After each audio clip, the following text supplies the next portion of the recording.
Voilà, ce module spatial japonais va donc essayer de se poser sur la Lune dans quelques instants. La descente vers la Lune est largement amorcée. Avec nous pour vous faire vivre ce moment, notre invité Benjamin Peter, chargé d'actualité spatiale à la Cité de l'Espace de Toulouse. Bonjour et merci d'être avec nous sur France 24 pour nous expliquer tout ce qui est en jeu aujourd'hui, notamment pour le Japon. Alors les deux premières tentatives d'alunissage du Japon dans le passé ont mal tourné. Aujourd'hui, on espère donc que c'est la bonne. Oui, parce que ça permettrait effectivement au Japon d'entrer dans ce club très fermé, effectivement, de ces nations qui ont réussi à poser un atterrisseur sur la Lune, à réussir à se poser sur la Lune.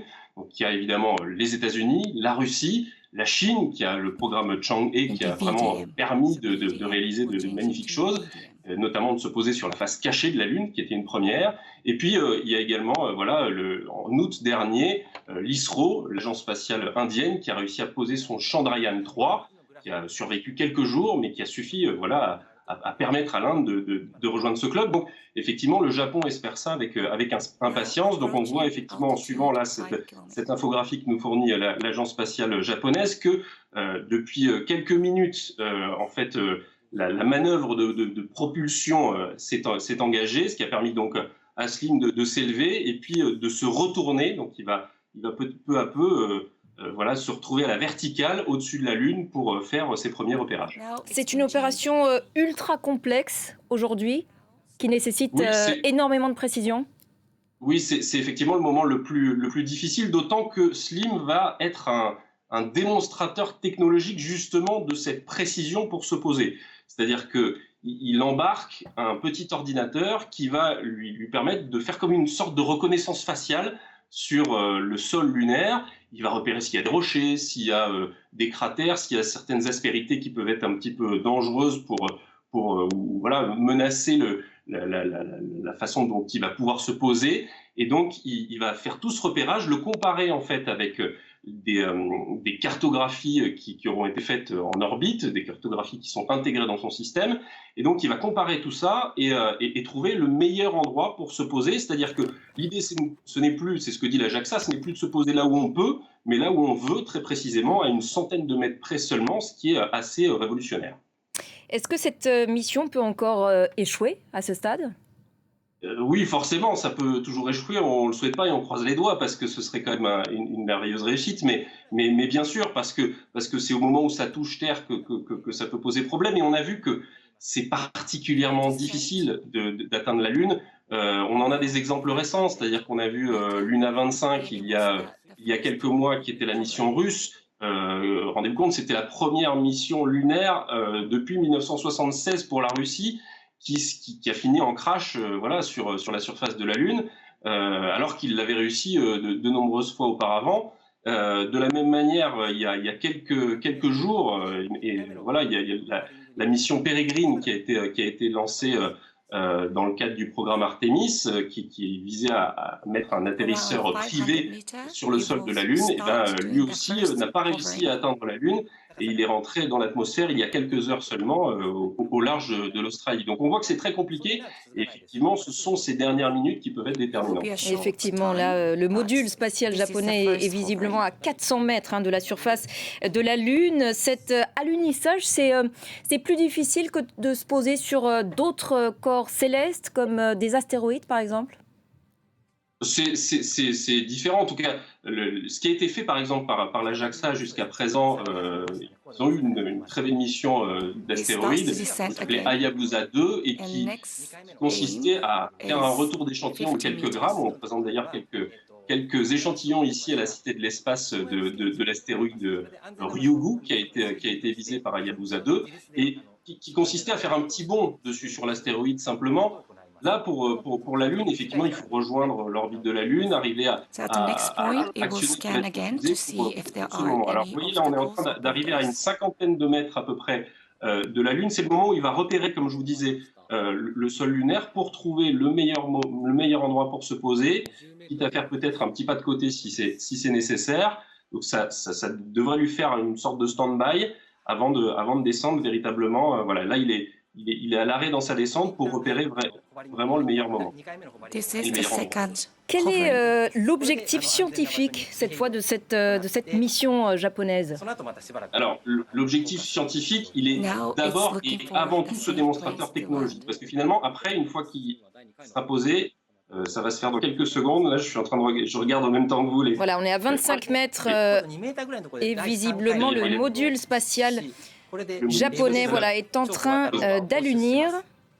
On est donc dans l'attente de la confirmation de la mission japonaise, que tout a bien réussi, j'imagine. Around the 2 meters, it will C'est ce que semblent indiquer effectivement les infographies. À mon avis, on devrait voir la satisfaction des équipes de l'agence spatiale japonaise dans quelques two-step instants. landing is expected. Voilà, et donc là, il vient de se retourner une dernière fois pour se reposer sur ses pattes qui lui permettent d'amortir en Now fait you see on the left-hand side, Voilà, et MLM.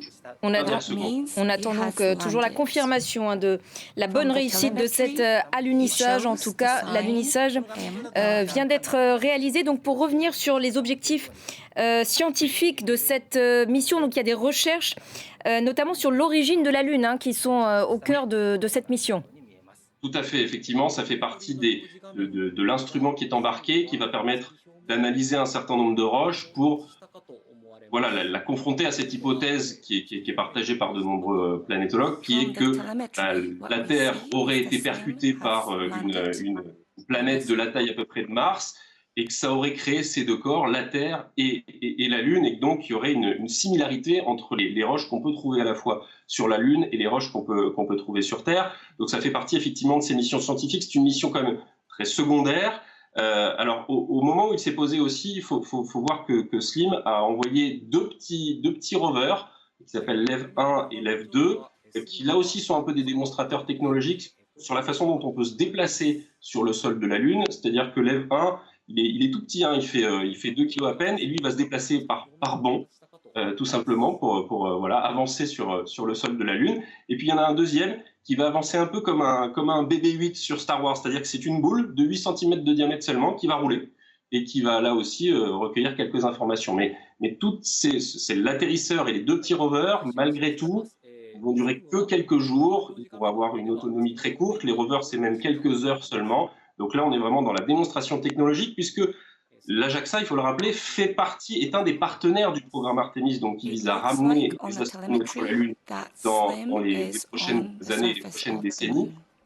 Donc, ce qui se passe aujourd'hui, ce que vient de réussir le Japon en étant donc la 5e nation à se poser sur la Lune, si effectivement l'Ajaxa confirme là dans les prochaines secondes cet atterrissage réussi, et ça va permettre que la NASA s'inspire d'un certain nombre des technologies qui sont utilisées, peut-être pour des missions futures, peut-être pour réussir encore mieux un alunissage pour les astronautes.